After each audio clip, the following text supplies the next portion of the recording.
ahí, epidemiología, ¿no? Ponga la anterior diapositiva. Ahí, Ya. Listo, listo, empiece. ¿listo? Bueno, entonces vamos a hablar un poco de epidemiología. Se estima que de cada 20 millones de strokes que ocurren al año, 20% son de origen hipertensivo, específicamente hemorrágico como tal. Se dice que el 10% de cerca de 800.000 strokes que ocurren al año en Estados Unidos son, o digamos que ocurren con una hemorragia intracraneal. Eh, lo que se ha visto es que la proporción de hemorragia intracraneal es mucho más alta en la gente que es, digamos que más pobre, con menos oportunidades de acceso a los sistemas de salud. Se habla de una mortalidad temprana de cerca del 30 al 40%, y se sabe que la incidencia de hemorragia intracraneal pues aumenta con la edad, y con digamos que con el uso más disponible o más amplio de anticoagulantes como tal. La incidencia pues, de hemorragia intracraneal en pacientes que reciben anticoagulantes se estima que es de 0,6 a 1% al año como tal. Hablando de la epidemiología, esta gráfica simplemente las traigo para mostrarles las diferencias entre el ACV isquémico y el ACV hemorrágico. Como ustedes pues están viendo, se puede ver que el ACV isquémico tiene mejor pronóstico en términos de puntaje de NIS, con puntajes de NIS mucho más bajos comparados con el ACV hemorrágico. Sería bueno que mostrara su cara, David. Ponga Antes, su, de un segundo, su... a ver cómo hago.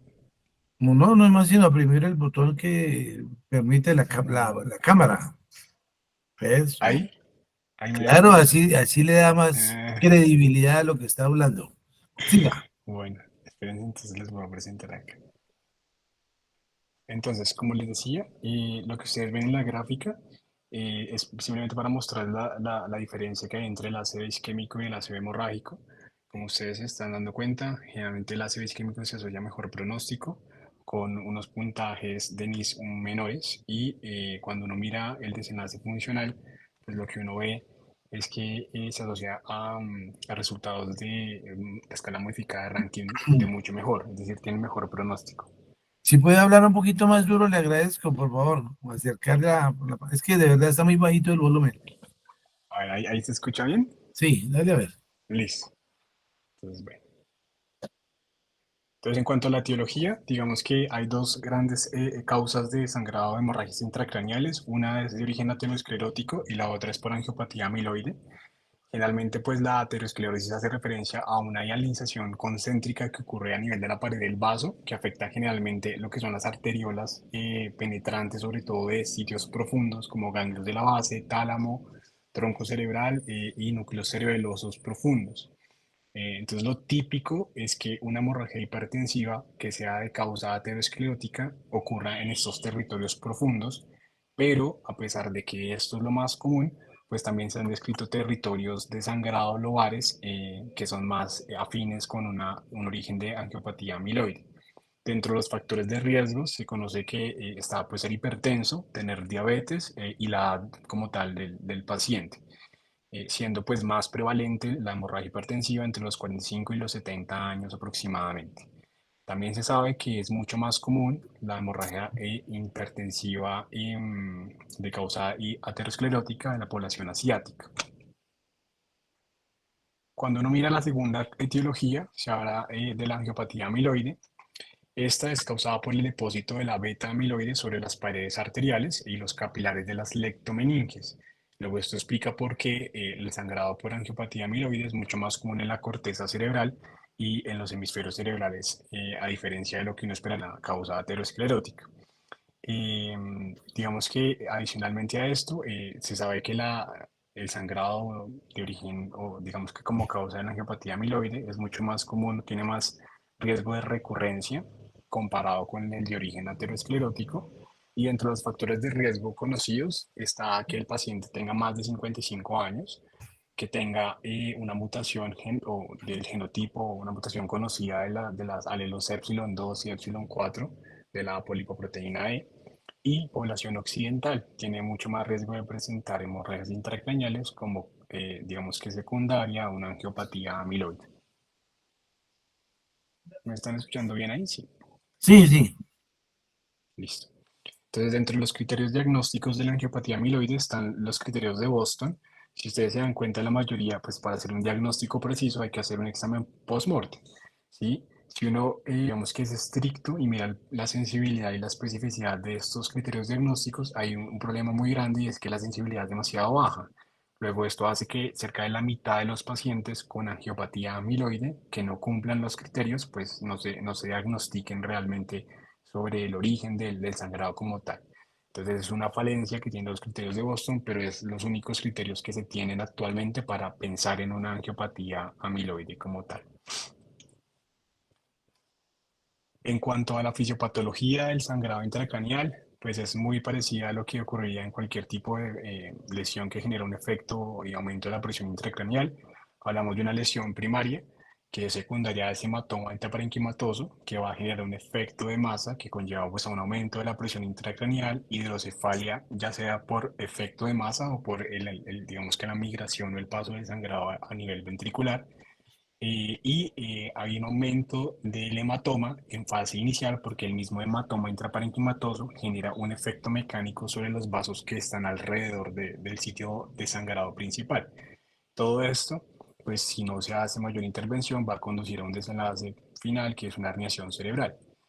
Aparte de la lesión primaria, que es la que les acabo de explicar, uno puede hablar de una lesión secundaria, que es derivada de toda la toxicidad bioquímica que generan los productos sanguíneos, tipo como hemoglobina, lo que es el hierro y la trombina, que causa un daño adicional producto de esta primera lesión primaria. En cuanto a la presentación clínica, digamos que lo más importante para nosotros es calcular el Glasgow y calcular el ICH score, el score de hemorragia intracraneal, porque esto es como el único score que nos habla de pronóstico. Y digamos que uno puede tener diferentes síntomas, puede haber dolor de cabeza, puede haber una cefalea tipo trueno, puede haber déficits neurológicos focales, convulsiones, alteración del estado de conciencia. Pueden haber medicaciones que le hagan a uno pensar o que son importantes tener en cuenta a la hora de enfrentarse a un paciente con hemorragia intracraneal. Y estos tipos de pacientes que reciban anticoagulantes, pacientes que estén con antihipertensivos, ¿sí? Una, dos o tercera línea de antihipertensivos que le hagan a uno sospechar que el paciente probablemente tenga una hipertensión que no es de fácil control. Pacientes, por ejemplo, que tengan antecedente de demencia por angiopatía amiloide, le hacen a uno sugerir o pensar que es mucho más probable que ese tipo de pacientes tengan un sangrado lobar que un sangrado profundo. Hay otro tipo de sustancias que también es importante tener en cuenta y es los pacientes que fuman, pacientes que tienen el consumo de alcohol, pacientes que consumen marihuana, pacientes que consumen anfetaminas o cocaína que aumentan el riesgo de tener daño endotelial y generar ese tipo de sangrados. Y un antecedente que también es muy importante es evaluar la función hepática del paciente, sobre todo pensando en pacientes que puedan desarrollar algún tipo de alteración de la coagulación como tal. Bueno, digamos que en cuanto a los laboratorios que uno debería ordenarle a un paciente con hemorragia intracraneal, siempre se recomienda pues, hacer básicamente los paraclínicos de rutina, cuadro hemático, pruebas de función hepática, tiempos de coagulación, y esto básicamente porque se ha asociado que, por ejemplo, el tener anemia se asocia a peores desenlaces funcionales y riesgo de expansión del hematoma, tener una trombocitopenia se asocia a mayor mortalidad y tener una falla renal o estar en hipoglicemia, pues también se asocia a peores desenlaces y mortalidad. El tiempo o los tiempos de coagulación son importantes, sobre todo vamos a ver más adelante para hablar de la reversión de la anticoagulación y siempre pues hay que tenerlos en cuenta, sobre todo si el paciente está tomando algún tipo de anticoagulante, como les dije. Eh, Algo importante es que vamos a ver más adelante que no hay que esperar muchas veces el resultado de las pruebas de coagulación para tomar una conducta, ¿sí? Entonces simplemente, pues nada, estos cuadros para mostrarles que básicamente hay que tener en cuenta o pedirlos para clínicos de rutina porque este tipo de cosas pueden, digamos que modificar el pronóstico de los pacientes.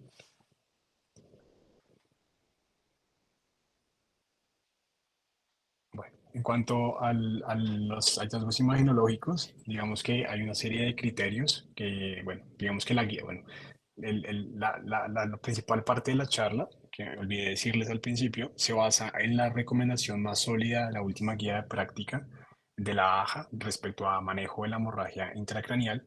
Entonces, lo que voy a hacer a lo largo de la charla, vamos a hablar de los puntos o las recomendaciones que tiene la guía, pero se va a desglosar de dónde salen esas recomendaciones y se van a revisar artículos que salieron después de la guía, con evidencia un poco más sólida, ya sea apoyando las recomendaciones de la guía o digamos que abriendo paradigmas respecto a lo que recomiendan como tal. Entonces, la guía que nos dice, la guía de la AJA, dice básicamente que todo paciente con sospecha de hemorragia intracraneal hay que hacerle un TAC o una resonancia para confirmar el diagnóstico. Se recomienda adicionalmente hacerle un seguimiento a la evolución del hematoma las primeras 24 horas para ver si hay presencia de edema cerebral, si hay hidrocefalia, si hay una herniación cerebral. Recomienda el seguimiento posterior a las 24 horas solamente si el paciente tiene deterioro neurológico o alteración del estado de conciencia como tal. Para hablar del riesgo ahora sí de la expansión del hematoma, hay una serie de hallazgos imaginológicos que le hablan que es probable que ese hematoma crezca. La mayoría de las veces los hematomas crecen dentro de las primeras 24 horas de sangrado y de presentarse ese crecimiento del hematoma, lo más probable es que el paciente tenga un mal desenlace y tenga una mayor mortalidad. Entonces, dentro de los signos que se describen está el spot sign, y ya les voy a explicar en qué consiste, y el sweep sign que se ve en tag de cráneo. Está tener un hematoma de diferentes densidades, tener un hematoma de márgenes irregulares, y el blend site que ya les explico en qué consiste. Entonces el spot sign es básicamente un punto hiperdenso que es sugestivo de sangrado agudo en un tag de cráneo, en un angiotag o en un tag contrastado. Y el signo de remolino o el Swear sign es básicamente un punto que es hipodenso, que estaban dentro del área del hematoma y sugiere un sangrado activo, con una probabilidad de que el hematoma crezca en las primeras 24 horas, que es básicamente lo que están viendo en la imagen. Entonces ven acá, ¿sí? Un punto que es hiperdenso, en este caso en Angiotac, que pues básicamente habla del spot sign como tal. ¿Y a qué corresponde ese spot? ¿Un Es el, microaneurisma? no, es el sitio de sangrado, es un sitio de sangrado del vaso. Como tiene contraste, se extravasa el contraste y lo que uno ve es el sitio hiperdenso. O sea, simplemente nos habla de que es un vaso que está sangrando agudamente. O sea, que no hay un Ah, sí, hematoma, está el hematoma y está sangrando como tal. bueno. Bueno, ese es lo que se observa, también es el spot sign, diferente como les mostré en este caso es simplemente un tag que no tiene contraste, entonces un punto hipodenso, pero habla de lo mismo, ¿sí? Habla básicamente de un sangrado activo como tal. En este lo que vemos es básicamente un hematoma con márgenes irregulares, ¿sí? Que también digamos que es un predictor de que el hematoma pueda crecer como tal. Y en este lo que les pretendo mostrar es el blend site, que es un predictor muy útil para hablar de crecimiento del hematoma. Simplemente se define como la presencia de un hematoma que tiene dos densidades a simple vista. Generalmente la diferencia entre estas dos densidades cuando uno mira las unidades de Homefield es de más de 18 y lo típico es que el componente que es hipodenso no encapsula al componente que es hiperdenso. Este es simplemente un ejemplo de lo que uno podría ver en hemorragias profundas, todas de localización gangliobasal, cerebelosa, pontina, como tal, en diferentes secuencias de resonancia. Estos son los ejemplos típicos de hemorragias lobares, digamos, en la región cortical, con digamos que signos de hemosiderosis, que es lo que ustedes ven en la imagen de la derecha, de hemosiderosis superficial, y todas pues de una localización mucho más superficial como tal. Hay ocasiones en las que también puede uno tener algo de hemorragia subaracnoidea, de la convejidad también se ha descrito asociado a hemorragias lobares. Bueno.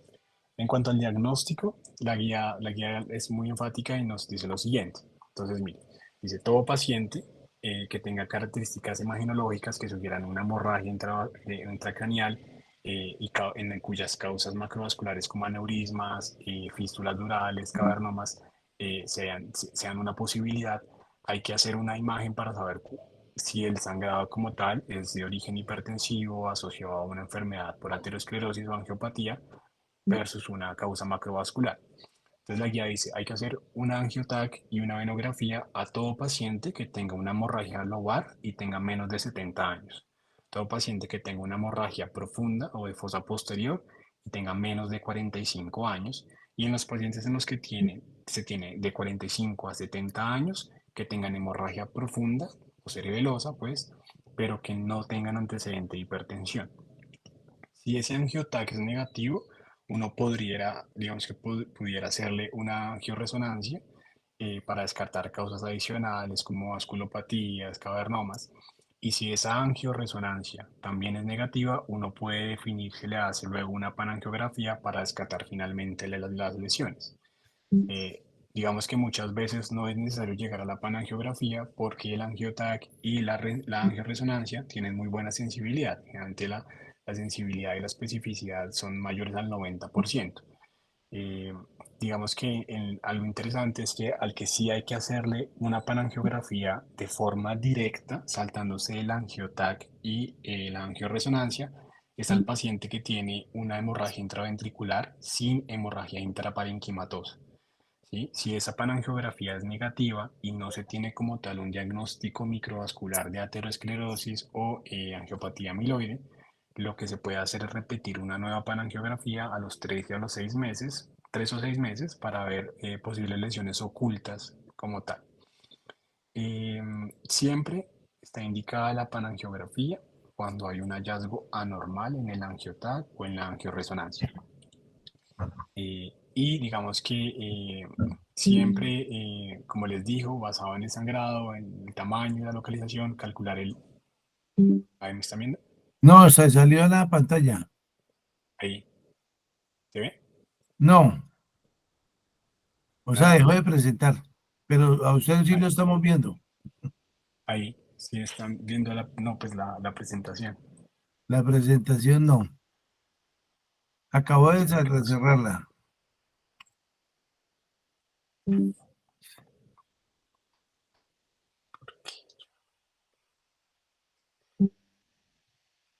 Ahí la están viendo. Sí, empezó otra vez. Bueno, no sé por qué se salió. No, se salió Bueno, otra entonces, vez. ¿cómo? Ahí sí. Yo ver que no sé por qué no la deja presentar. No, se sale.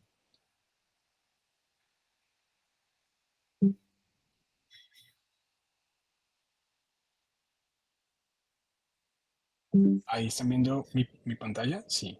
Sí, empezó otra vez.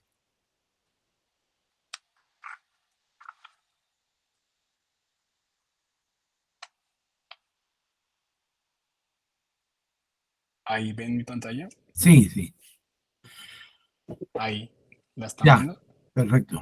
Bueno, entonces como les decía, las recomendaciones de las guías son esas básicamente y digamos que el hacer o no entre resonancia y tal, pues no hay una diferencia, simplemente hay que hacerla para saber si la causa es de origen microvascular o es por una causa macrovascular, por una alteración cavernoma o una fístula o bueno, algo diferente como tal. Bueno. Entonces, en cuanto al tratamiento médico, digamos que la guía, cuando uno habla del control de la presión arterial, la guía, digamos que se basa en dos estudios para emitir una recomendación, que son el estudio INTERACT-2 y el ATTACH-2, que son los estudios que ven en el lado derecho. El INTERACT-2 es del año 2013 y el ATTACH-2 es del año 2016. El problema de la recomendación que hace la guía, es una guía del 2022, es que después de que sale la guía, sale un estudio posterior con una evidencia mucho más sólida, que es el estudio Interact 3, que ya les voy a explicar en qué consiste, pero a grandes rasgos no cambia la meta de tensión arterial, que es la siguiente. Dice que entonces, todo paciente con hemorragia intracraneal tiene que tener una meta de tensión arterial que esté en un intervalo entre 130 y 150, con una meta de presión arterial sistólica en 140. La idea es que se alcance esa meta, esas metas de tensión arterial, eh, o se inicie el tratamiento en las primeras 2 horas y se alcance la meta 1 hora después de iniciar el tratamiento. Ellos hacen una recomendación enfática y es que ese descenso y ese control de las metas de tensión arterial debe hacerse de forma suave y sostenida, sin que haya una variabilidad importante en la presión arterial sistólica. Adicionalmente a eso, hacen énfasis en que no se deben lograr o se debe evitar como tal a toda costa, digamos que cifras de tensión arterial sistólica por debajo de 130. ¿Sí? Esto, digamos que basados en que se sabe que el tener un mal control de la hipertensión en el paciente que tiene hemorragia intracraneal se asocia a deterioro neurológico, muerte y principalmente expansión del hematoma. Entonces, cuando uno mira el estudio que salió después de la recomendación de la guía, que es el Interact 3, es un estudio que es controlado, aleatorizado, doble ciego, internacional, que se llevó a cabo en países de ingresos bajos a moderados, que es Brasil, China, Pakistán, Perú, y uno de alto ingreso que fue Chile. Lo que hicieron fue que, digamos que propusieron un protocolo de manejo para los pacientes que llegaban con hemorragia intraparenquimatosa en diferentes hospitales y se comparó los hospitales que llevaban el nuevo protocolo de manejo, que es el que ustedes ven en el cuadro, versus el manejo estándar de cada hospital. Entonces, en este estudio lo que se incluyeron fue todos los pacientes de 18 años o más que se presentaban 6 horas después del inicio de los síntomas con una hemorragia intracraneal. Se excluyeron todos los pacientes que tenían algún tipo de causa estructural, que el sangrado fuera por un origen de una terapia de reperfusión, o si el paciente no podía ser adherente al protocolo o al manejo que se le proponía en el estudio. Y entonces lo que hicieron fue que de todos los hospitales de los diferentes países que les conté, los dividieron en periodos, en 4 periodos. Y la idea era que en el primer periodo de tiempo los hospitales administraran su protocolo base o el protocolo estándar que le daban a todos los pacientes con hemorragia intracraneal. Luego, los hospitales serán sometidos a un proceso de aleatorización para saber en qué momento de los 4 periodos ellos administraban el protocolo propuesto por el estudio. Entonces, la duración normalmente de cada periodo dependía de si se completaba un número determinado de pacientes eh, y, eh, o si se alcanzaba una duración de 3 meses. La idea era que pues, se completaba cada periodo dependiendo de lo que primero sucediera. Después de eso, pues cada hospital administra el protocolo de intervención en el primero, en el segundo, tercero, cuarto periodo. Y para evitar que hubiera algún tipo de déficit o que no se implementara bien el protocolo propuesto por el estudio, 7 o 10 días antes de la implementación del protocolo, pues recibían el personal de salud una capacitación para que se cumplieran como las metas de manejo propuesto. Entonces, ¿qué nos dice como tal el manejo? Entonces nos dice que las metas de presión arterial sistólica son menor a 140 dentro de una hora de iniciado el tratamiento, evitando obviamente que se lograran metas de presión arterial sistólica por debajo de 130. Control de la glucosa, 110 a 140 en no diabéticos, 140 a 180 en diabéticos. La meta de temperatura es una temperatura menor a 37.5 entre, digamos que una hora después de iniciado el tratamiento.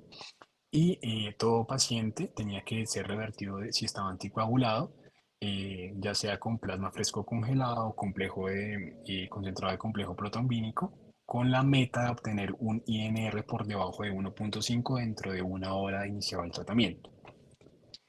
Dentro de los desenlaces que evaluaron, el principal fue la recuperación de la funcionalidad a los 6 meses basados en la escala modificada de ranking, pero esto lo hicieron de forma global. Y los desenlaces secundarios fue básicamente comparar cómo eran los resultados funcionales al agrupar los resultados del ranking modificado en grupos, de 3 a 6, pesos 0 a 2, y así sucesivamente. Adicionalmente compararon si había diferencia a los 6 meses entre los pacientes en el sitio donde iban a estar, si estaban en la casa o iban a estar en el hospital como tal. Entonces, ¿qué encontrar? Digamos que cuando uno mira los datos demográficos, ¿sí? Se puede ver que la mayoría de los pacientes fueron hombres. En el estudio, la mayoría de los pacientes también fueron de una nacionalidad china, hubo poco número de latinos, la mayoría de los pacientes tenían una historia de hipertensión y recibían medicamento antihipertensivo, lo cual se correlaciona con las características del hematoma, la mayoría con una localización profunda y con la causa o una causa asumible del sangrado de origen hipertensivo. Pero aquí llama algo la atención y es que la segunda localización más común fue la hemorragia intraventricular. Adicionalmente, cuando uno mira de pronto como factor de sesgo, es que el tamaño de los hematomas en ambos grupos fue bastante similar. Digamos que metodológicamente hasta el momento parece que el estudio está muy bien diseñado. Y acá entonces ya encontramos otra cosa interesante y es que Cuando uno mira si hay diferencia respecto a manejos adicionales recibidos después de implementar el protocolo estricto del estudio versus el manejo estándar, no es que no hay diferencia. Es decir, que si el paciente en el grupo de intervención versus el grupo control tenía que ser llevado a medidas adicionales no incluidas en el protocolo, se hacía y no se encontró ninguna diferencia. Los porcentajes fueron bastante similares, incluso en la asistencia alimentaria o, por ejemplo, la decisión de no ir más allá del manejo que le estaban dando como tal. Si era necesario llevarlo a craneotomía compresiva, el porcentaje era igual, no hubo ningún sesgo respecto a esto. ¿Qué se concluye entonces? El artículo Interact nos dice básicamente que todo paciente que llega dentro de 6 horas de la hemorragia intraparenquimatosa a un hospital y se le aplica este protocolo estricto, tiene una mejoría en el desenlace funcional a 6 meses. Sin embargo, ahí hay que interpretar esto con cautela. ¿Por qué? Si ustedes ven la tabla del lado derecho, ¿sí?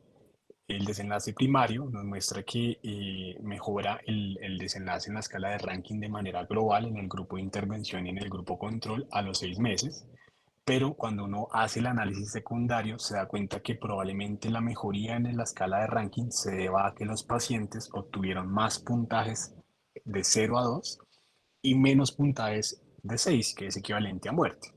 ¿Sí? Para que no hay una diferencia, ¿por qué se dice esto? Porque no hay una diferencia entre los puntajes de la escala de ranking de 3 a 5 ni de 3 a 6. Conclusión, el estudio nos parece mostrar que sí hay una mejoría del desenlace funcional en los pacientes, probablemente debido a que obtienen más puntaje o mayores puntajes entre 0 y 2, que pues habla de relativamente un buen desenlace funcional. ¿Qué le llama a uno la atención? Que si uno mira dónde está el paciente después de la salida o qué pacientes se van del hospital el séptimo día, pareciera que le va mejor al grupo que recibió un protocolo de intervención estricto.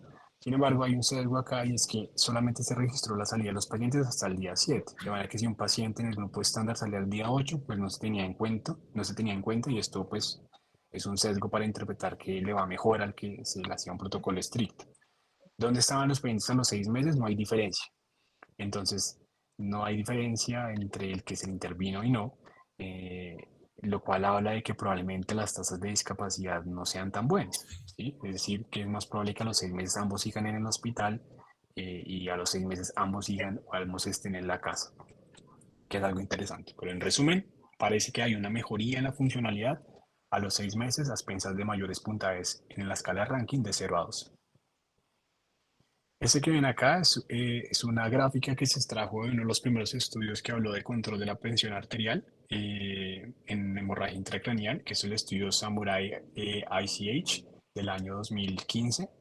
Y lo que muestra es cómo mejoran desenlaces clínicos como la expansión del hematoma, el deterioro neurológico y desenlaces favorables con el tiempo tras la administración de nicardipina. Entonces, en la imagen inferior, digamos que en el plano X, Q1, Q2, Q3 y Q7 representan cuartiles de 24 de tiempo. Q1 son 6 horas, 12 horas, 18 y 24 horas respectivamente. Y lo que vemos es que tras la administración del nicardipino, disminuye, digamos que considerablemente variables como la expansión del hematoma, el deterioro neurológico y los desenlaces favorables respecto a lo que uno esperaría encontrar sin control de la tensión arterial como tal. Bueno, en cuanto a la anticoagulación y la terapia antiplaquetaria, vemos que la guía nos hace una recomendación y es que siempre que haya hemorragia intracraneal, la persona que tiene anticoagulación tiene más riesgo de morbimortalidad y es por eso que siempre está indicada la suspensión y la reversión del efecto anticoagulante siempre que sea posible para mejorar mortalidad. No se recomienda que uno espere los paraclínicos como los tiempos de coagulación o para tomar la conducta de revertir inmediatamente la anticoagulación. Entonces nos dice básicamente que todo paciente que reciba antagonistas de vitamina K tiene que recibir un concentrado de complejo protrombínico sobre plasma fresco congelado, es decir, hay que revertirla. Si uno tiene la posibilidad de tener el concentrado de complejo protrombínico o el plasma fresco congelado, siempre se prefiere el concentrado de complejo protrombínico.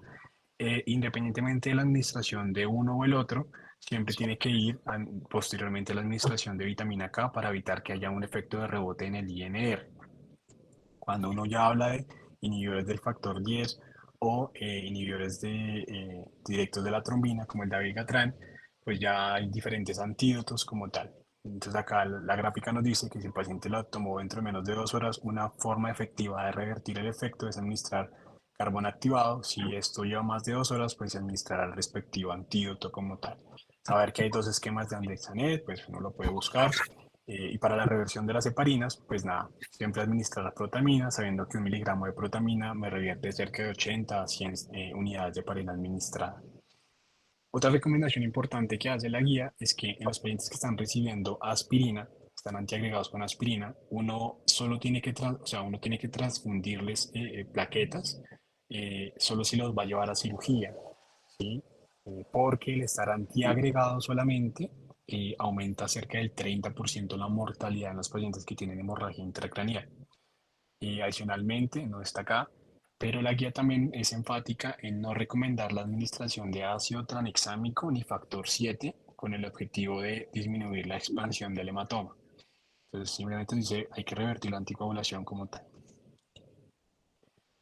En cuanto a la tromboprofilaxis, lo que se recomienda es siempre hacer una compresión neumática intermitente, que se tiene que iniciar al momento del diagnóstico. No se recomienda el uso de medidas compresivas, no tiene evidencia, y este es uno de los cambios más importantes que nos trajo la guía del 2022. Sí que recomienda el uso de dosis bajas de heparina no fraccionada o heparina de bajo peso molecular a las 24 o 48 horas del sangrado. Es una opción razonable, pero si uno mira la guía, no le habla a uno nada de días, ¿sí? Solamente dice, no sé, alguien tiene el este prendido. ¿Qué pasó, mi amor? ¿Que usted me llamó? Profe, el micrófono. Me asusté. Ya, lo voy a ver. Bueno, como les estaba diciendo, entonces, digamos que el reinicio de la anticoagulación de forma profiláctica, la guía nos dice que se puede hacer dentro de 24 a 48 horas del sangrado, pero nos habla de un término preciso, un día preciso, y no tiene en cuenta como consideraciones respecto a la indicación del reinicio de la anticoagulación, solo habla un poco de lo que sería el reinicio de la anticoagulación en pacientes con fibrilación auricular. Entonces, estas son las recomendaciones que habla. Digamos que respecto a lo que uno pudiera hacer cuando tiene una trombosis venosa proximal. Entonces dice, básicamente, si el paciente no es candidato a reinicio de la anticoagulación por el tiempo o porque es demasiado grande el sangrado, no es enfática la guía, uno tiene que llevarlo a colocación de filtro de vena cava hasta que se pueda reiniciar la anticoagulación. Entonces luego nos dice que para reiniciar la anticoagulación, cuando hay trombosis venosa profunda, se recomienda hacerlo entre 1 a 2 semanas. Entonces ya sabemos que por lo menos nos da un tiempo específico para trombosis venosa profunda, 1 a 2 semanas. La otra recomendación estricta respecto a tiempo es sobre fibrilación auricular, que más adelante les voy a explicar. Para, digamos que profilaxis anticomicial, lo que se sabe es que una persona que tiene una hemorragia intracraneal tiene riesgo entre el 2.8 al 28% de hacer una crisis en las primeras 24 horas del sangrado como tal. Y se sabe que las crisis epilépticas son más frecuentes cuando el sangrado es cortical o subcortical. Adicionalmente, se ha demostrado que la presencia de convulsiones se asocia con expansión del hematoma y una mayor morbimortalidad. Entonces, la guía básicamente nos dice que la profilaxis está orientada a controlar aquellas crisis sintomáticas agudas, es decir, aquella actividad epiléptica que ocurre entre los primeros 7 días del sangrado, y está indicada en todo paciente, adicionalmente, que tenga alteración del estado de conciencia y que tenga evidencia electroencefalográfica de actividad epiléptica o pacientes con un episodio convulsivo clínico. ¿Sí? Por lo demás, no se recomendaría el anticomicial. Entonces, todo paciente que convulsione o que no convulsione, pero tenga evidencia electrocardiográfica, está indicada la profilaxis por 7 días solamente. ¿Qué más recomienda la guía? Que en aquellos pacientes en los que hay una fluctuación del estado de conciencia o se sospecha una actividad epiléptica, se haga un electroencefalograma de más de 24 horas con el objetivo de que no se puedan saltar algunas crisis epilépticas que solamente tienen actividad epiléptica en el electroencefalograma. Y otra cosa interesante es que, pues, como les dije, no se recomienda dar profilaxis anticomicial si no existe actividad epiléptica de manera clínica o electrocardiográfica, o electrodiagnóstica como tal. Sin embargo, después de la guía sale este estudio, que es un estudio, si no estoy mal, del 2023, que es el estudio PITCH. Es un estudio que se llevó a cabo en Francia, en Lyon específicamente. Involucró la participación de pacientes de más de 18 años con una hemorragia intracraneal espontánea, que era diagnosticada con resonancia, que llegaba dentro de las primeras 24 horas del inicio de los síntomas. Entonces lo que hicieron fue que compararon la administración de levetiracetam versus placebo. Entonces lo que hacían es que estos pacientes que llevaban dentro de 24 horas se les administraba 500 miligramos de levetiracetam cada 12 horas versus un placebo que emulaba la administración de levetiracetam también. Y se llevó luego se comparó los pacientes, se administró esta dosis de levetiracetam hasta completar 30 días, seguido ya de un retiro progresivo del placebo y pues del levetiracetam en las siguientes 2 semanas. Mientras se hacía esto, los pacientes se sometían a un electroencefalograma digamos, continuo por 48 horas, empezando en las primeras 24 horas de haber administrado el levetiracetam, y se encontró, como ven en la gráfica, que la actividad epiléptica, tanto clínica como electrodiagnóstica, en las primeras 72 horas de los pacientes que eran sometidos a tratamiento eran menores en el grupo de levetiracetam con valores de P significativos, como ustedes ven en las gráficas. Sumado a esto, el número de crisis electroencefalográficas y la duración de las mismas, como ustedes ven pues acá, pues también fue menor en el grupo de levetiracetam. Como conclusión, pues el artículo nos dice que es probable que el levetiracetam de forma profiláctica podría, digamos que funcionar, prevenir crisis epilépticas agudas. Sin embargo, es un artículo con muchos problemas metodológicos. El principal problema es que es un número muy bajo de pacientes, solamente son 24 pacientes en el grupo de levetiracetam y 26 en el grupo placebo. La mayoría de los pacientes eran hombres. El grupo placebo tuvo puntajes de NIS mucho más altos y la dosis de levetiracetam no se ajustó por peso. Adicionalmente, hay diferencias en la localización del sangrado entre ambos grupos, siendo la localización del sangrado en el grupo que se llevó a levetiracetam más cortical. Entonces, pues evidentemente esto le da un beneficio al grupo de pacientes que recibía levetiracetam, y adicionalmente los pacientes que eran sometidos a placebo tenían un mayor volumen del hematoma. Entonces, digamos que bajo todas estas consideraciones, si uno solamente se diseña a leer la conclusión, pareciera que el levetiracetam de manera profiláctica le va muy bien o digamos que controla las crisis en las primeras 72 horas, pero la calidad metodológica no es muy buena. Es la evidencia más reciente o digamos que el estudio doble ciego más importante que ha salido después de la recomendación que hizo la guía. En lo personal, pues pienso que es mejor ceñirnos a la recomendación de la guía. En cuanto al manejo de la glucosa, pues la guía básicamente nos dice esto. Todos los pacientes tienen que tener unas metas de pues evitar que tengan hiperglicemia o hipoglicemia, tratar los niveles de hipoglicemia y prevenir la hiperglicemia. Básicamente es a resumen grande lo que nos dice. En cuanto al manejo de la temperatura, dice que la guía nos recomienda el manejo digamos que de los cuadros de distermia cuando hay fiebre, y no considera el uso de la hipotermia para disminuir el edema adyacente al hematoma. ¿Qué pasa? Que es muy común que los pacientes con hemorragia intracraneal tengan distermias, hasta en el 30% de los casos, sin que sea esta de un origen infeccioso. Sin embargo, siempre es recomendable descartar causas infecciosas ante un paciente con hemorragia intracraneal que curse con una distermia como tal.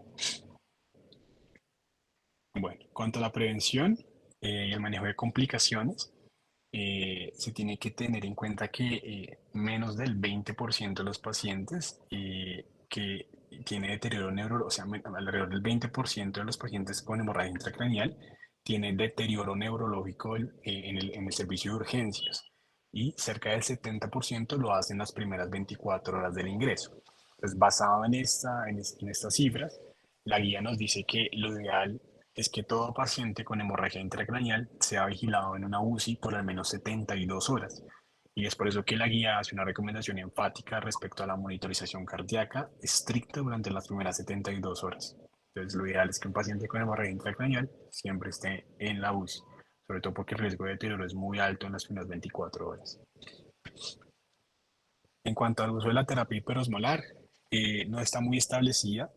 Sin embargo, la guía dice que se puede implementar como una medida transitoria para disminuir la presión intracraneal, y los corticoides pues no lo recomienda por nada del mundo. Si uno es estricto, ni la solución hiperosmolar ni los corticoides mejoran desenlaces clínicos como tal. Y la guía pues avala esta recomendación. En cuanto al tratamiento quirúrgico, digamos que la guía es muy enfática al hablar del drenaje de los hematomas. Entonces, la guía nos recomienda dos opciones de drenaje. Una es por vía abierta o craniotomía y la otra es por un manejo mínimamente invasivo. La guía nos recomienda lo siguiente, y es que en el paciente que tiene un Glasgow 5 a 12 con un volumen de sangrado entre 20 y 30, se recomienda siempre el manejo o el drenaje del hematoma por vía mínimamente invasiva, ya sea por endoscopia o estereotaxia, con o sin el uso de agentes antitrombolíticos, con la única indicación de mejorar mortalidad, ¿sí? Y en relación pues entre manejo mínimamente invasivo y craniotomía, siempre se prefiere el manejo mínimamente invasivo. Esta recomendación de drenaje del hematoma y de preferir el manejo mínimamente invasivo versus el manejo abierto nace del estudio MISTI-3, que ya les explico en qué consiste. Entonces, el estudio MISTI-3 es lo que ustedes ven en el lado derecho. Es un estudio que se hizo en el 2019, doble ciego aleatorizado, que se llevó a cabo en 78 hospitales entre Canadá, Europa, Australia, Estados Unidos y Asia. Y lo que hizo fue que evaluó eh, qué pasaba con los pacientes que eran sometidos a drenaje hemorragia intracraneal con un volumen de más de 30 a través de un abordaje MIS con catéter versus manejo estándar. Entonces, dentro de los criterios de inclusión, se llevaron todos los pacientes que tuvieran 18 años o más, una hemorragia intracraneal espontánea, una hemorragia supraventricular con un volumen mayor a 30, que tuvieran un Glasgow menor a 14, pero con un NIS mayor a 6, que tuvieran una escala de ranking previo al sangrado que fuera entre 0 y 2, perdón, entre 0 y 1, y que tuvieran una hemorragia estable, es decir, que no creciera más de 5 milímetros en seguimiento con taxa a las 6 horas del diagnóstico y hasta por 72 horas.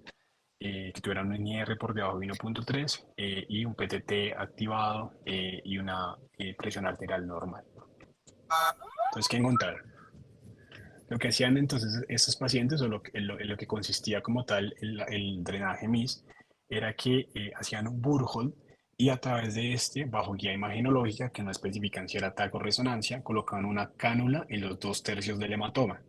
Posterior a colocar la cánula en los 2/3 del hematoma, lo que hacían era que hacían una aspiración de 10 cc del hematoma o hasta obtener resistencia. Posteriormente esterilizaban ese catéter por contrabertura y le hacían un TAC para ver, de posoperatorio, para ver si el catéter había quedado en una adecuada posición. Tras confirmar, digamos que el catéter había quedado en una buena posición, a las 6 horas de haberlo puesto, lo que hacían era que instilaban alteplasa, 3 cc de alteplasa, para diluir el hematoma residual, y lo hacían hasta completar 9 dosis, si era el caso, o hasta que se lograra tener un hematoma residual de menos de 15 mililitros, lo que se lograra primero. Había pacientes en los que se lograba o se causaba un resangrado, entonces en estos pacientes también, cuando se lograba el resangrado o el hematoma residual era menor a 15 o se administraban 9 dosis del alteplasa, pues se suspendía ya la administración del mismo. Entonces, ¿qué encontraron basándose en este abordaje MIS? El desenlace funcional eh, que se evaluó era aquellos pacientes que tenían un buen desenlace funcional al año, con una escala de ranking modificada de 0 a 3 y todas las causas de mortalidad. Entonces, en la gráfica de la derecha, ¿sí? Lo que vemos es que cerca del 44%, si uno mira los resultados en la escala de ranking modificado, suma estos porcentajes. En la escala del grupo de intervención, cerca del 44% en el grupo de intervención y el 42% en el grupo de control obtuvieron un ranking modificado de 3 o menos al año. ¿sí? Sí, eso nos dice que no hay diferencias entre los que se llevó a drenaje MIS versus los que se llevó a manejo conservador, ¿sí? Entonces, básicamente, pues no hay diferencias en términos de funcionalidad. Y en la gráfica de la izquierda, lo que vemos es que pareciera que hay una mejoría en la mortalidad, esta vez, digamos que con valores P significativos, menor a 0,5, lo que se traduce en que, en términos generales, hacer un drenaje por vía mínimamente invasiva de pacientes con hemorragia intracraneal, haciendo un abordaje pues mínimamente invasivo, pues se traduce en que el paciente tiene mejoría en la escala de mortalidad a costas de que no haya mejoría en el desenlace funcional a un año, ¿sí?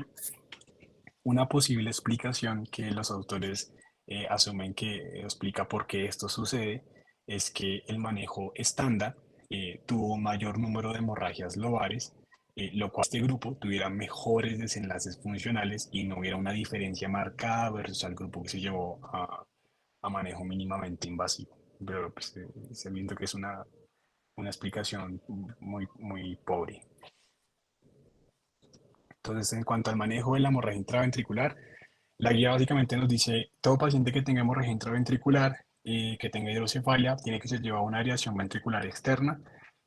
Si le pone uno una aireación ventricular externa, se recomienda entre drenar y no drenar el hematoma, se recomienda siempre que vale la pena drenarlo. Y entre usar o no agentes trombolíticos tipo uroquinasa o alteplasa versus solución salina, se recomienda siempre utilizar agentes trombolíticos. Y todo esto en pro de lograr mejoría en la mortalidad, más no en el desenlace funcional, ¿sí? Como sucede, vamos a ver en todas las indicaciones quirúrgicas del manejo de la hemorragia intraparenquimatosa. Básicamente eso es a grandes rasgos. Voy a ir haciendo un poco más rápido por el tiempo. Entonces luego sale este estudio, que es un estudio que es publicado posterior a la recomendación de la guía, que es el estudio CLEAR 3, que es un estudio multicéntrico que se llevó a cabo en 8 países, con un total de 500 pacientes, 250 en el grupo comparador y 250 en el grupo de intervención. Y lo que evaluaba era si la irrigación ventricular con alteplasa a través de una aireación ventricular externa mejoraba los desenlaces funcionales a 180 días, utilizando como desenlace evaluador que obtuvieran una escala de ranking modificado de 0 a 3 para un buen desenlace y mayor a 3 para un mal desenlace. Digamos que lo que se hacía era que se administraban 12 dosis separadas cada 8 horas de 1 miligramo de alteplasa versus solución salina a través de una aireación ventricular externa. Se hacían seguimiento con TAC cada 24 horas y se evaluaba qué tanto, digamos, qué tanta disminución del hematoma había y si esto guardaba relación con mejoría en el desenlace funcional. Entonces, en los datos demográficos, digamos que no los puse acá, pero no se encontró diferencia en la mayoría de los datos en términos de la localización de la hemorragia, el tiempo promedio desde la colocación de la derivación y la administración de la alteplasa fueron bastante similares. Y el resumen del estudio está en la tabla, en la que podemos observar que la duración promedio como tal de la aireación ventricular externa fue de 4 a 6 días, porque una vez que iniciaron a administrar el alteplasa, los pacientes ya llevaban 2 días con la derivación. Adicionalmente vemos que el volumen residual del hematoma al final del tratamiento fue mucho menor en el paciente que se sometió a alteplasa. Adicionalmente el tiempo en el que se lograba la apertura del ventrículo fue mucho mejor en el grupo que recibió el manejo con alteplasa. Pero al mirar los días de hospitalización entre ambos grupos no hubo diferencia y al ver si el disminuir el hematoma intraventricular mejoraba la posibilidad de que no requirieran una aireación ventriculoperitoneal, tampoco hubo diferencias. Al mirar los desenlaces, entonces lo mismo que en los demás estudios, en la gráfica de Kaplan-Meier, vemos que hay una mejoría evidente de la mortalidad en el paciente que se llevó digamos que a la evacuación intraventricular con alteplasa, pero en términos de desenlace funcional no hubo diferencias, ¿sí? Entonces, los pacientes llevados a alteplasa se mueren menos, pero quedan muy discapacitados con ranking modificados de 4 o 5, y es por eso que la recomendación de este estudio es disminuir mortalidad al disminuir, digamos que al drenar el hematoma intraventricular con alteplasa, más no mejorar funcionalidad. Bueno, en cuanto a craniotomía, Ya les hablé del abordaje MIS tanto para drenaje del hematoma como para drenaje de la hemorragia intraventricular. En cuanto a la craniotomía, digamos que la guía se basa, la recomendación en el estudio Stitch, con el objetivo igualmente de mejorar mortalidad. Ya les voy a explicar en qué consistió. Consistió, digamos que el tiempo de la craniotomía que recomienda la guía es hacerla en las primeras 12 a 24 horas de llegada del paciente. En cuanto a la craniotomía para drenaje de la fosa posterior, la guía es muy enfática y es que todo paciente con hemorragia intracraneal en la fosa posterior que cause deterioro neurológico, compresión de tallo o hidrocefalia, tiene que, o tenga un volumen de hematoma cerebeloso mayor a 15, tiene que ser llevado a cirugía. ¿Sí? También algo muy importante es que no recomienda poner una variación ventricular externa, sobre todo si el paciente ya tiene las sistemas de la base comprimidas o no, porque esto no mejora y digamos que va en detrimento del paciente como tal. Entonces, siempre una hemorragia de fosa posterior hay que descomprimirla, no poner una variación ventricular externa. Entonces, este es para hablar básicamente dónde está la recomendación de craniotomía para drenaje de hemorragia, que es básicamente del estudio Stitch 2. Lo que hizo este estudio fue que comparó pacientes que eran llevados a cirugía temprana, llámese craniotomía, en menos de 12 horas, versus manejo conservador. Entonces incluyó a todos los pacientes que tuvieran hemorragia intracraneal, que estuviera ubicada a menos de 1 centímetro de la corteza como tal y que tuvieran un volumen entre 10 y 100 mililitros. Adicionalmente, que tuvieran puntajes en la escala motora de Glasgow de 5 a 6 y en la escala de respuesta ocular mayores a 2, es decir, todos los pacientes que tuvieran como mínimo un Glasgow de 8, como mínimo. Y pues comparó pues el manejo conservador versus la cirugía temprana en menos de 12 horas como tal, como yo evaluó los resultados funcionales a 6 meses utilizando el GOS. Es que en términos rápidos para no abordar más el tema por tiempo. ¿Qué se encontró? Entonces, en la gráfica a la izquierda vemos que pareciera que la cirugía temprana mejoraba mortalidad. Sin embargo, estos resultados no fueron estadísticamente significativos con un valor de P mayor a 0.05, de manera que este resultado nos dice que llevar al paciente a cirugía temprana por craniotomía en las primeras 12 horas del instaurado de los síntomas solamente es beneficioso para un pequeño subgrupo de pobre pronóstico que lo definió el grupo o el estudio a través de un score en el que tienen en cuenta el Glasgow, la edad y el volumen del hematoma. ¿Sí? Salvo ese pequeño grupo de pobre pronóstico, no hay mejoría en la mortalidad cuando uno le hace una craniotomía a un paciente con una hemorragia que esté a menos de 1 centímetro de la corteza, entre 10 y 100 mililitros. Y en términos de mejoría funcional al cabo de 6 meses, vemos que no hay mejoría de la funcionalidad, los porcentajes de discapacidad severa son bastante similares y no se encontró una diferencia estadísticamente significativa. Conclusión, más de lo mismo, mejora algo la mortalidad en un subgrupo específico de pacientes sin mejoría de la funcionalidad. Bueno, en cuanto a la recomendación de craniotomía descompresiva, digamos que está recomendada solamente en aquellos pacientes en los que haya coma, pacientes que tengan hematomas intracraneales de gran tamaño con desviación de línea media o aquellos que tengan una hipertensión intracraneal que sea refractaria a manejo médico. Eh, no hay diferencias entre el hacer la craniotomía descompresiva y drenar o no el hematoma. Digamos que eso ya se deja más a criterio del cirujano, pero esto solamente mejora mortalidad, no mejora funcionalidad. En cuanto a la rehabilitación, digamos que siempre se recomienda el reinicio de la rehabilitación 24 a 48 horas del inicio de los síntomas. Llama la atención que la guía no recomienda iniciar la rehabilitación y el movimiento ni la movilización temprana del paciente en las primeras 24 horas, asocia esto a deterioro funcional y aumento de la mortalidad. Hace una recomendación que la puse acá porque es un tema que el doctor ya siempre nos ha, digamos que, tocado en revista, y es que en pacientes que tienen hemorragia intracraneal y deterioro cognitivo, uno puede considerar la administración de inhibidores de colinesterasa o memantina con el objetivo de mejorar desenlace cognitivo. Sin embargo, pese a que es una recomendación que hace la guía, es más algo off-label que a la fecha no está muy bien validado. Algo que hay que también decirles a los pacientes es que, o a la familiar, es que menos del 40% o incluso menos del 30% de los pacientes con hemorragia intracraneal van a volver a ser lo que eran antes. ¿Sí? En cuanto a factores de riesgo para recurrencia, Todos los que ven son básicamente asociados a localización lobar, de origen de angiopatía amiloide, que tengan una mayor edad, que tengan características imagenológicas atribuibles a una hemorragia lobar, como tener microsangrados, rastros de hemosiderosis superficial, que tenga pobre control de la hipertensión, que sea raza negra, asiático, o que tenga una mutación de la epsilon E, del epsilon 2 o epsilon 4 en la polipoproteína E como tal. Recordar que el mayor riesgo de recurrencia de la hemorragia intraparenquimatosa es el primer año como tal. Pues en cuanto al control de la presión arterial, se recomienda que siempre haya un control estricto de la presión arterial, entre 130 presión arterial sistólica y 80 de presión diastólica.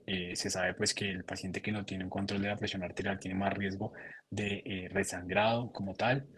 En cuanto al uso de agentes antitrombolíticos, se sabe que en pacientes que tenga, esta es la recomendación específica, es que los pacientes que tengan una FA, se recomienda según la guía iniciar la anticoagulación a las 7-8 semanas del evento, y en los que no se pueda o se tenga que hacer algún tipo de intervención antes, pero no se pueda anticoagular, antes de las 7 a 8 semanas se recomienda llevar a un cierre de la auriculilla izquierda para disminuir el riesgo de trombosis, de eventos trombóticos como tal.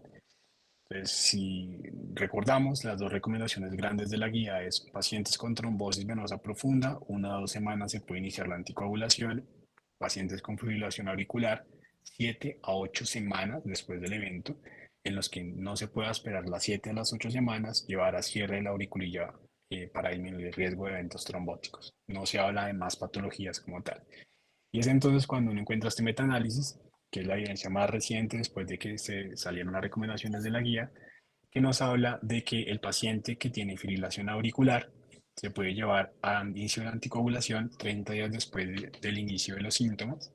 El paciente que tiene válvula protésica o válvula mecánica de origen cardíaco se puede iniciar a los 14 días, pero si existe demasiado riesgo de que haya un evento trombótico, se puede considerar el inicio a los 6 días. Y en el paciente que tiene indicación mixta de anticoagulación, se habla de que se puede iniciar a los 14 días o, si hay alto riesgo de eventos trombóticos, a los 7 días como tal. Ya para terminar, no se recomienda el uso de AINES, se asocia a mayor riesgo de sangrado y por lo tanto, si de ser posible, pues no hay que indicarlo en pacientes con hemorragia intracraneal.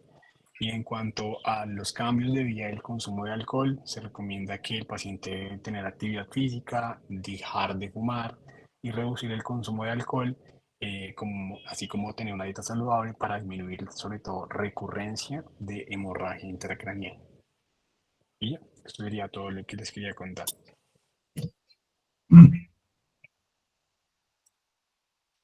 Bueno, muy bien, David. Una excelente revisión de un tema de todos los días, ¿no? Para nosotros, prácticamente todos los días a urgencia llega un paciente con un ACV hemorrágico hipertensivo, como la mayoría de los casos que usted describió casi, el que es angiopatía amiloidea, pues es como un poquito menor, en frecuencia me refiero. Lo malo es lo mismo que usted menciona, que los resultados son casi iguales, el manejo conservador que el manejo con cirugía. Y todas esas alternativas que usted mostró sobre el uso de alteplasa o las otras evacuación por mini craneotomías o solo el Burhol, pues realmente tampoco ofrece mucho beneficio, sino solo disminuir mortalidad, pero al precio de quedar con una incapacidad severa, seguramente, que como ya lo ha dicho el doctor Zorro en varias oportunidades, en nuestro país le toca cargar una, una situación difícil porque no existen las facilities como en Estados Unidos o en los países desarrollados, a donde llevan estos enfermos a esos hogares para cuidarlos. Y la rehabilitación es bien larga y bien costosa. Y en nuestro país la familia con mucha frecuencia le toca asumir ese cuidado, volverse cuidadores. Alguien tiene que dejar de trabajar en una familia y bueno, es bien complejo. Entonces, desafortunado, pues el panorama no es tan chévere como a uno le gustaría que sacara el hematoma y el paciente recuperara. Usted mencionó que solo el 30% de los pacientes volvían a estar como estaban, más o menos. Sí, más o menos el 30% habla, o sea, habla de que pueden, tras un proceso de rehabilitación, volver a ser lo que eran antes. ¿Sí? Dice el como tal las estadísticas. O sea, bueno, es un poquitico mejor que los pacientes con hemorragia subaracnoidea por aneurismas, ¿no? Sí, El, sí, sí, sí. en donde el resultado también es, por aneurisma, el pronóstico es solamente como 15% que vuelvan a reincorporarse a las labores, porque la mitad se mueren, en cambio, pues, Sí, pero digamos que es el 30% de cerca del 44% que obtiene un desenlace funcional bueno. O sea, si de 100 personas, el 40% obtienen una escala de ranking modificada de 0 a 2. Sobre ese porcentaje que es el entonces 40%, es muy parecido el resultado. el 30% queda como era antes, tras un proceso de rehabilitación. Sí. Ok, bueno. Esto bueno revisar el tema porque siempre hay cosas que nosotros estamos revisando por cada 2 años este tema y no ha cambiado, no ha cambiado nada No, no, realmente. no. Entonces, queda a criterio del cirujano de turno porque a veces la familia encima, a veces si el Glasgow, digamos lo más importante es el Glasgow, que el paciente no esté muy deteriorado. Bueno, el doctor solo quiere ayudarnos aquí a hacer comentarios. Por favor, bienvenido, gracias. Buenas noches. Entré a la segunda parte de la charla, pero de acuerdo con todo, pues yo creo que la verdadera indicación en ACE hemorrágico es los hematomas de fosa posterior, siempre y cuando se individualice el paciente, porque, por ejemplo, nosotros en Tunal tenemos una casuística y unos pacientes muy complejos de ACE hemorrágicos, pacientes generalmente mayores de 70, 80 años, que por imagen cumplen criterios, pero son pacientes con muchísimas comorbilidades, con Glasgow bajo y probablemente vamos a sacar un paciente que va a estar en ese 80-90% de pacientes muy disfuncionales. Pero un paciente joven eh, con ACV hemorrágico de fosa posterior, mi experiencia me dicta hacer el drenaje y hacer una craniotomía amplia, no mínimamente invasiva, sino hacer una cranectomía amplia, hacer una plastia de dura. Creo que he tenido los mejores desenlaces así, no drenar por un huequito el hematoma porque viene el edema y puede hacer hidrocefalia, les dejo ventriculostomía. Entonces, yo creo que en la fosa posterior a mí me ha ido mejor haciendo cranectomías amplias, prácticamente que descompresivas, haciendo una plastia de dura. Así el cerebro inicialmente quede blandito y pulsátil, pero pueden venir edemas. Eh, en- para ustedes que están empezando, lo importante de la hemorragia intracerebral es no confiarse, ¿sí? Tener siempre, estar muy atentos y no meterse a la 1 o 2 de la mañana a una hemorragia intracerebral que podría ser una malformación arteriovenosa porque el resultado es catastrófico. Se rompe la malformación y es un paciente que puede morir intraoperatoriamente. Tener ese olfato, tener esa, esa malicia, un paciente de 23 años con un sangrado espontáneo, sin ninguna comorbilidad lobar, hay que sospecharle otras cosas. Diferente a un paciente de 74 años con una hemorragia lobar. En cuanto al estudio que salió en el New England, ese estudio lo hizo un colombiano que hizo neurocirugía en Johns Hopkins, que estudia en Atlanta, pero desafortunadamente a esas conclusiones ya llegaron nuestros maestros y nosotros la vimos porque nuestra formación nos indicaba que drenábamos todos los ACV hemorrágicos cuando yo era R1, R2 y concluimos que a los pacientes les iba igual o peor haciendo la cirugía, sobre todo gangliobasal o talámica, hacíamos mucho más daño y lesionábamos más al paciente. Y eso ya han pasado 30 años y otra vez vuelve. Y creo que como la quieren pintar, que con tractografía, con endopor, con estereotaxia, con neuronavegación y todo, yo creo que el resultado finalmente, como dice David, la morbilidad, vamos a dejar pacientes muy lesionados y cambiamos la mortalidad, pero a un precio alto desde el punto de vista social. En cuanto a las ventriculostomías, también hace muchos años hicimos estreptoquinasas, uroquinasas para esa hemorragia intraventriculares y vimos que los resultados no eran tan adecuados, tocó para los estudios, realmente no sé si era que en esa época no calculábamos bien la dosis o algo, pero los resultados no fueron llamativos y de hecho yo creo que no se está haciendo para la hemorragia intraventricular utilizando ese tipo de sustancias. Y para terminar, la crenotomía descompresiva en hemorragia lobar tuvo un auge más o menos, no sé, el doctor Jaime me corrige, por ahí 2012, 2013, 2014, pero ya en los últimos congresos que uno va y en los últimos artículos ya no hay tanta entusiasmo para hacer crenotomía descompresiva en ACV hemorrágico. Entonces, para terminar mi comentario, ese es el pan de cada día. Vemos mucho paciente con ACV hemorrágico. Hay que tener el olfato de no envainarse, de no equivocadamente drenar un hematoma y tener una malformación y causarle más daño al paciente. Hay que tener olfato siempre trato de enseñar qué paciente le vamos a dejar a la sociedad. A veces uno opera pacientes mayores de 75, 80 años y uno los ve en consulta y realmente no le hacemos mucho. No quiere decir que no sean valientes y corajudos, no, pero hay que medir muy bien, así como se hace una crenotomía descompresiva, a quién se le hace una cirugía de ACV hemorrágico. Y bueno, me sorprendió que esta conclusión nosotros la sacamos hace 28 años y otra vez salió en el New England y sale ahora muy pomposa y muy perfumada, pero eso ya lo habíamos hecho. En los turnos había que hacerle la arteriografía, nosotros hacíamos la arteriografía, descartamos aneurisma, malformación y drenábamos el ACV hemorrágico gangliobasal. Y después nos dimos cuenta que realmente no estábamos aportando mucho. Esos son mis comentarios. Gracias. Bueno, muy bien. Yo creo que está un poquito tarde y además la charla estaba programada hasta las 8:30.